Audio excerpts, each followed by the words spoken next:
You know the Greek myth of Sisyphus, the guy cursed to push a boulder up a mountain for eternity, only to watch it roll back down every single time. Most people think it's just a story about endless punishment. But what if I told you this ancient myth holds the secret to breaking your worst habits and addictions right now? Here's the thing, you've probably tried quitting something. Maybe it's scrolling social media at 3 in the morning. Maybe it's binge eating junk food. Maybe it's something harder, like smoking or drinking. And you know what happened? You did great for a few days. Maybe even a week. Then one moment of weakness and boom, you're back at square one. Sound familiar? That's because you're trying to do what Sisyphus did wrong. And once you understand what his real mistake was, everything changes. Let's set the scene. Sisyphus was the king of Corinth in ancient Greece.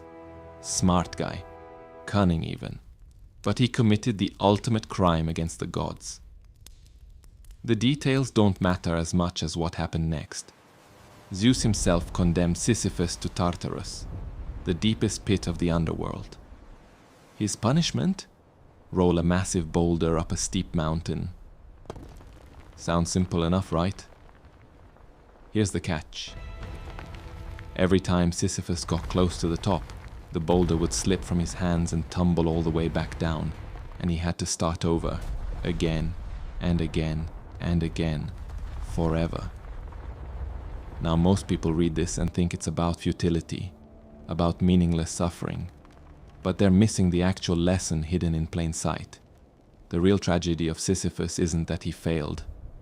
It's that he tried to do everything at once, every single time. Think about it. He's pushing this enormous boulder up an entire mountain in one go, one massive effort. And when it fails, he loses everything. All that progress, gone instantly. This is exactly what you do when you try to break a bad habit. You wake up one Monday and decide today is the day. You're going to quit everything cold turkey. No more cigarettes. No more Netflix binges. You're going to hit the gym for 2 hours, eat perfectly clean, meditate for 30 minutes, and become a completely different person by Friday. What happens? By Wednesday you crack. One small slip. Maybe you have one cigarette. Maybe you watch one episode. And just like Sisyphus's boulder, everything comes crashing down. You think if you can't do it perfectly, why do it at all? So you quit quitting. Back to square one. The Greeks knew something we've forgotten. The myth isn't telling you to push harder. It's warning you that the approach itself is broken. But this is where things get interesting. There's a concept buried in how we misunderstand Sisyphus. See, the philosopher Albert Camus later wrote about this myth and said we must imagine Sisyphus happy. People love that interpretation.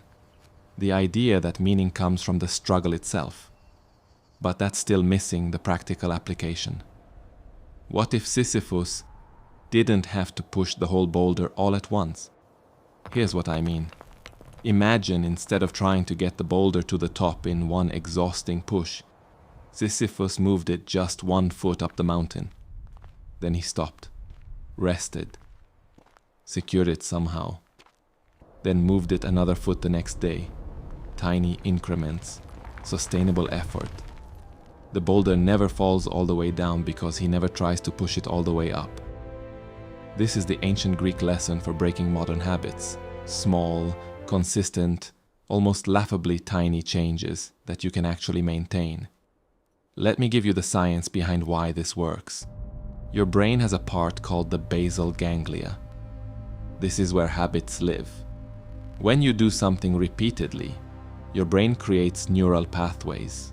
The more you repeat it, the stronger those pathways become. That's why habits feel automatic.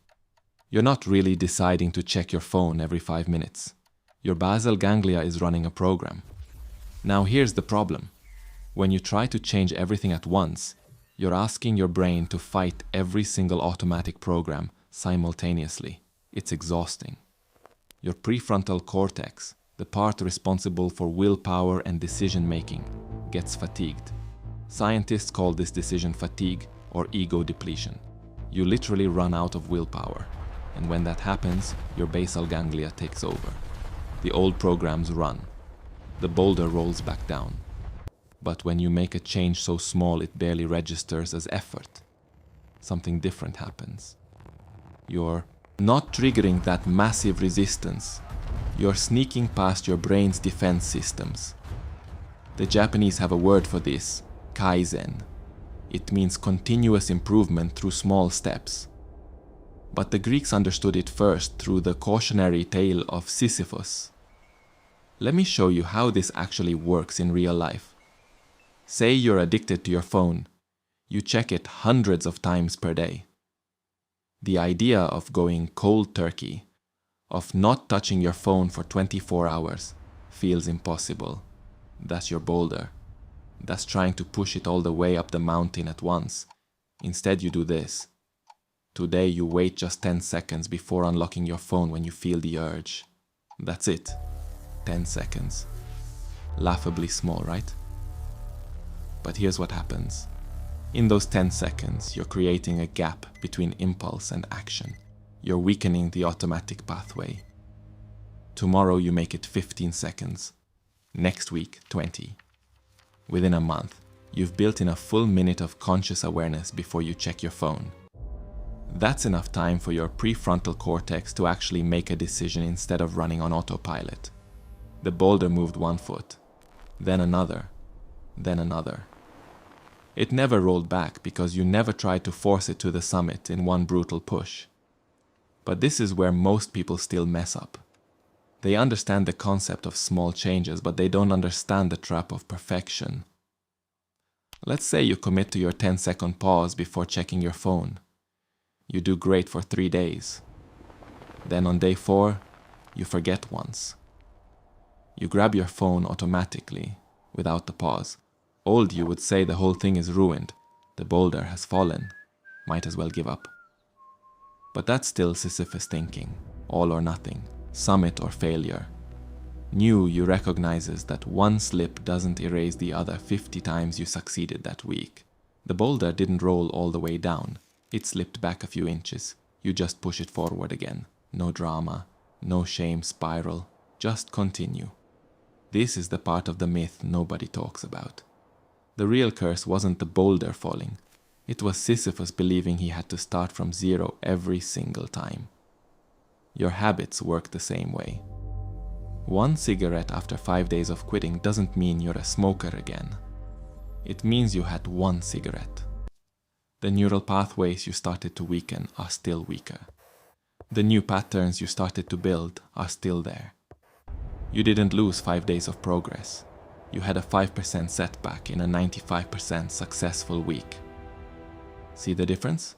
Now let's talk about the other hidden element in the Sisyphus story. The mountain itself. In the myth, the mountain never changes. It's always the same climb, same slope, same struggle. But your life isn't a myth. Your mountain changes. Some days it's steeper. Some days you're exhausted before you even start pushing. Some days the weather is against you.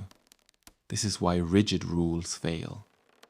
If you say, I will never eat sugar again, you're ignoring that some days you'll be stressed, sleep deprived, emotionally drained. Your willpower mountain is 3 times higher on those days. But if your rule is, I will pause for 10 seconds before eating something sugary, that's doable even on the hardest days. And on good days, that 10-second pause naturally extends. Sometimes you'll pause and realize you don't even want it. Sometimes you'll choose a smaller portion. The habit weakens naturally. You're not fighting the mountain, you're learning to work with it. Here's another critical piece. Sisyphus was alone, completely isolated in his punishment. But you're not. One of the most effective ways to move your boulder is to make your tiny changes visible to someone else. Tell one person about your 10-second phone pause. Not 100 people on social media. Just one trusted friend. When you know someone else knows about your microscopic commitment, you're way more likely to keep it.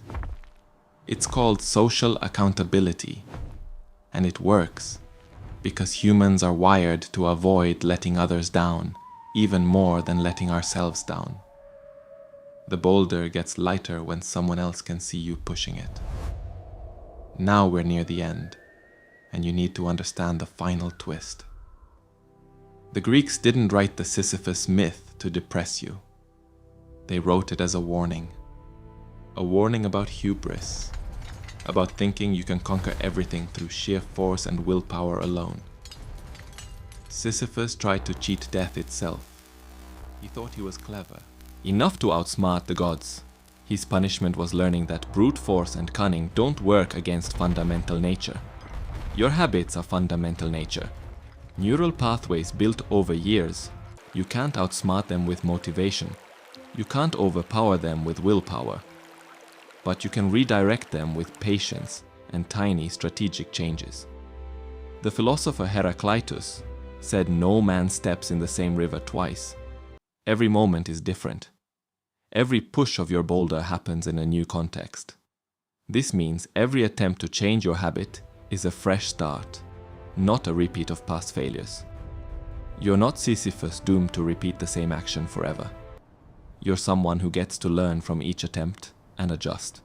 So here's your takeaway. Your bad habit, your addiction, your struggle, it's your boulder.